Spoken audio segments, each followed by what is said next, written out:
Hello, focus friends. It was about 5 years ago now that I read Marie Kondo's book, The Life-Changing Magic of Tidying Up.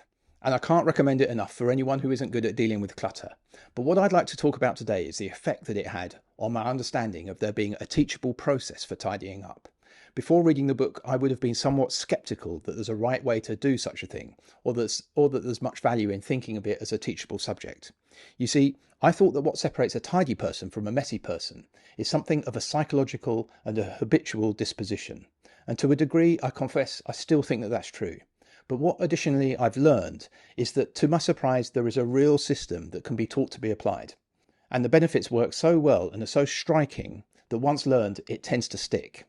Now, Marie Kondo really is an expert and is, by creating a teachable subject, something of a pioneer. She's thought deeply about, fully reasoned out a complete working system, and she's been so thoughtful that her system's probably actually got pretty close to being ideal. Her observations start with a foundation and then build up logically. So if there's such a thing as a disposition to slovenliness, it isn't the whole or the defining story. It really is the case that some people, at the time myself included, lack the systematized set of mental tools required to make tidying up successful or rewarding. Are the mental tools that Marie Kondo provides definitive? Well, probably not, no. But I want to say that they're nevertheless foundational. They build logically and kind of tessellate together to make a solid, coherent whole. And so we get to the point of this video. I contend that the same applies to self-improvement. It can be systematized, and there's a foundational approach that we can adopt. But then when you think about it, why should there not be such a system? There's an example of another such system, which by some measures is implemented by the largest voluntary organisation in the world, and that's Alcoholics Anonymous. AA famously have their 12-step program, and that program has helped save many people from a life of alcoholism. I have a friend who's completed it, and the improvement that it's brought to her life has been simply incalculable.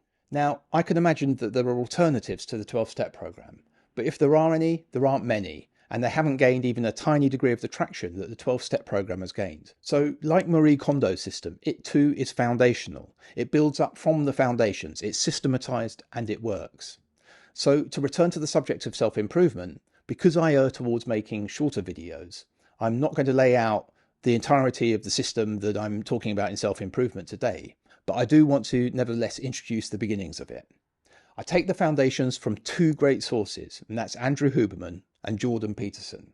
The very first thing to attend to, and this I draw from Huberman's work, is regularizing sleep. It's the bedrock. It can be done very successfully using just a few simple techniques, and especially in today's world where too many of us are using bright screens at night, the benefits it brings can be felt quickly, and often they're profound. How definitive is this as a first step?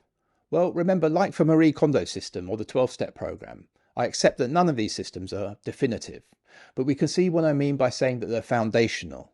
It's entirely logical to place attending to and regularizing sleep patterns at the very base, at the foundation, because it's the basis for a productive day. So then what else? Well, the second point is to understand that neurology comes before the life narrative that we've often assumed for ourselves. It's often the case that our notion of self-improvement involves clinging to a narrative that simply hasn't been working for us. A lot of the time it was developed by us, based on the expectations that society or family or friends may have placed on us, and we may never have properly questioned if it was right for us in the first place. Indeed, it's common to find that it hasn't been working, and a lot of the time many of us don't really understand even what we can do about that. So this point is somewhat at the intersection of what Andrew Huberman and Jordan Peterson are concerned with. Huberman understands that neurological shortcuts or hacks really work, and that they can get us effectively to a place where we're simply better able to attend to the narrative that we haven't been dealing with so well.